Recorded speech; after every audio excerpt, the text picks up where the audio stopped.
Барлықтарыңызға сәлем достар. Бүгін сіздерге осындай қамыры қатпарлы болып шығатын самса жасап көрсетемін. Осы рецептпен жасағалы дүкеннен мүлдем дайын қамырды сатып алмаймын. Сіздерге де ұнайды деген ойдамын. Видеоның соңына дейін қарап, менімен бірге болыңыздар. Алдымен қамырын дайындау үшін жылы суға 1 шай қасық тұз салып, жақсылап араластырамыз. Содан соң үстіне ұн салып, қамыр илейміз.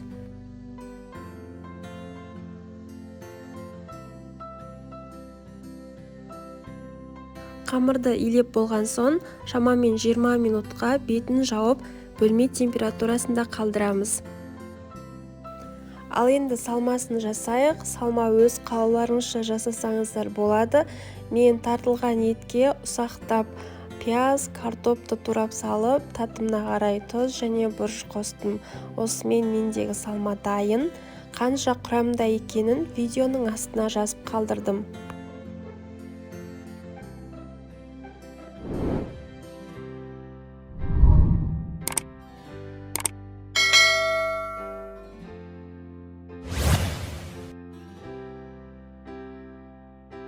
Енді қамырды алып, 2 бөлікке бөлеміз.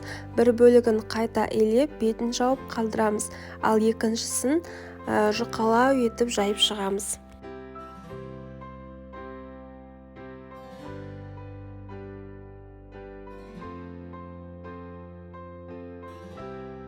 Қамырды жайып болған соң, үстіне ерітілген сары майды жағамыз. Шамалы тоңдырып, екінші бөліктегі қамырды да жайып, үстіне саламыз. Және оны дәл солай май жағып, шамалы тоңдырып барып ораймыз. Яғни қамыры қатпарлы болып шығудың тағы бір фишкасы майы тоңғанында. Қамырды осылай орап, 2 бөлікке бөліп, холодильникке салып, жарты сағатқа қалдырамын. Сосын қолдана берсеңіздер болады.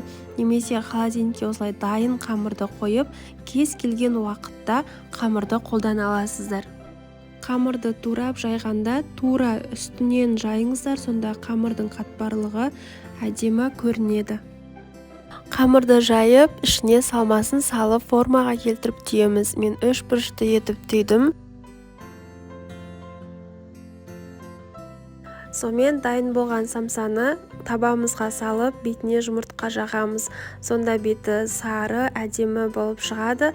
Және мен әсемдігі үшін күнжіт септім. Самсаны алдын ала 180 градуста қызып тұрған пешке беті қызарғанша пісіріп аламыз. Сонымен біздің самсаларымыз дайын. Иісі де, дәмі де өте керемет шығады. Сіздермен болған Жансұлу. Видео ұнады деген ойдамын. Видеоға лайк басып, комментарий қалдырып, каналыма тіркеліп кетуді ұмытпаңыздар. Келесі кездескенше.